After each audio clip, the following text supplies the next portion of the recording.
সড়কে পর্যাপ্ত নিরাপত্তা ব্যবস্থা না থাকায় বেপরোয়া ট্রাক চাপায় প্রাণ গেল ফায়ার সার্ভিস কর্মী সোয়ানুজ্জামান নয়নের। অনাকাঙ্ক্ষিত এই মৃত্যুতে তার গ্রামের বাড়িতে চলছে শোকের মাতম। এই মৃত্যুতে নিজেদের ব্যর্থতার দায় নিয়ে শাস্তি নিশ্চিতের আশ্বাস দিয়েছেন স্বরাষ্ট্র উপদেষ্টা। বেপরোয়া গতির ট্রাক চাপায় আহত হয়ে এভাবেই সড়কে লুটিয়ে পড়েন ফায়ার সার্ভিস কর্মী সোহানুজ্জামান নয়ন। সহকর্মীরা উদ্ধার করে ঢাকা মেডিকেলে নেওয়ার পথেই মৃত্যু হয় তার। মধ্যরাতে আগুন লাগার খবরে সচিবালয়ে ছুটে গিয়েছিলেন নয়ন। সহকর্মীদের সাথে যোগ দেন আগুন নিয়ন্ত্রণে।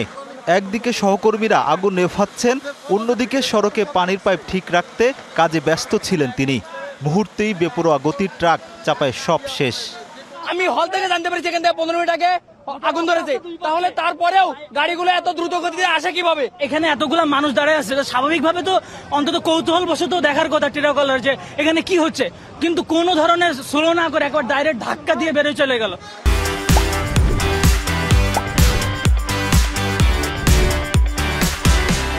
মূলত অগ্নিকাণ্ডের আশপাশের সড়ক বন্ধ রাখার কথা ছিল পুলিশের ট্রাফিক বিভাগের, কিন্তু গতরাতের ঘটনায় সড়ক বন্ধ রাখেনি তারা। স্বজনদের দাবি, আগুন নেভানোর সময় পুরো এলাকা ঘিরে রাখা হলে এমন নির্মমভাবে প্রাণ ছড়ত না নয়নের।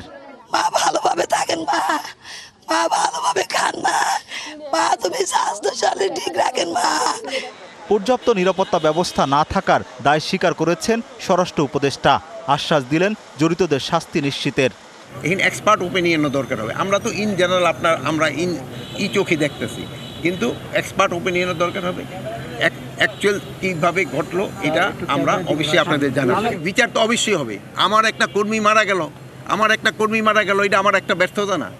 নিহত নয়ন ঢাকার তেজগাঁও ফায়ার সার্ভিসের স্পেশাল ইউনিটে কর্মরত ছিলেন। তার গ্রামের বাড়ি রংপুরের মিঠাপুকুর উপজেলার বড়বালা ইউনিয়নে। Rakib Hossain, DBC news, Dhaka.